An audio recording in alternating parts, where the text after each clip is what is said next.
দেশের আমির আল্লামা মামুনুল হক সাহেবের পক্ষ থেকে 5টি দাবি পেশ করা হয়েছে। তার ভিতরে উল্লেখযোগ্য একটি বিষয় হচ্ছে উচ্চকক্ষ ফিয়ের পদ্ধতিতে নির্বাচন দিতে হবে, ঠিক কিনা বলেন?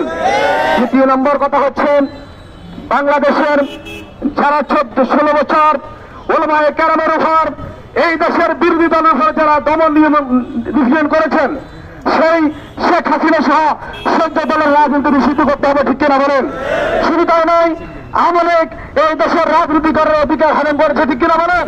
শুধু আওয়ামী লীগ নয়, আওয়ামী লীগ এই দেশের যত অপকর্ম করেছে, যাদের সহযোগিতা করেছে, তাদেরকে খুঁজে খুঁজে বের করে তাদেরকে রাজনীতি থেকে বাংলাদেশ থেকে নিষিদ্ধ করতে হবে, ঠিক কিনা বলেন?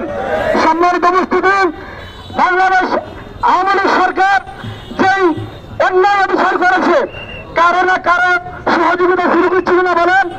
এই কারণে যাদের সহযোগিতায় আওয়ামী লীগ অন্যায় করার সুযোগ পেয়েছে, ওনারা কেন নির্যাতন করেছে, নির্যাতন করেছে, এই আওয়ামী লীগকে বাংলাদেশ থেকে নিষিদ্ধ করা ছাড়া আমরা বাংলাদেশ খেলাফত মজলিসের পক্ষ থেকে কোন নির্বাচন চাই না, ঠিক কিনা বলেন? শুধু তাই নয়, বাংলাদেশে যদি বিয়ার পদ্ধতি নির্বাচন যদি না দেওয়া হয়, তাহলে আমি স্পষ্ট বলছি আমরা এই নির্বাচনকে আমরা প্রত্যাখ্যান করবো, ঠিক কিনা বলেন?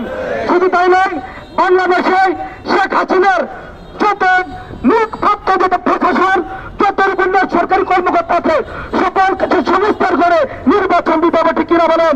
আমরা দেখেছি বাংলাদেশে এখনো প্রশাসন থেকে শুরু করে চকিদার পর্যন্ত এখনো শেখ হাসিনার দালাল আছে, ঠিক কিনা বলেন?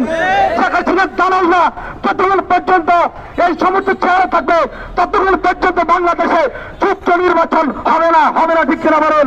শুধু তাই নয়, আমি লক্ষ্মীপুরে মাটি থেকে স্পষ্টভাবে বলছি, এই লক্ষ্মীপুরে যারা আমার বাইরের বুকে গুলি করেছে, তাদের অনেক সহযোগীরা এখনো লক্ষ্মীপুরে ঘুরতেছে, ঠিক কিনা বলেন? এদেরকে অবশ্যই গ্রেপ্তার করতে হবে। শুধু তাই নয়, বাংলাদেশের প্রতিটি জেলা থেকে আওয়ামী লীগের আওয়ামী লীগের যত প্রেসিস, আওয়ামী লীগের যত সন্ত্রাস, যত ক্যাডার, যত সহযোগী ছিল, সবাইকে গ্রেপ্তার করে আইনের আওতায় আনতে হবে।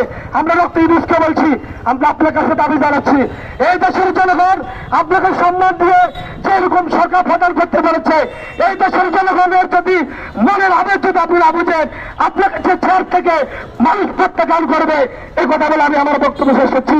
আসসালামু আলাইকুম রহমতুল্লাহ।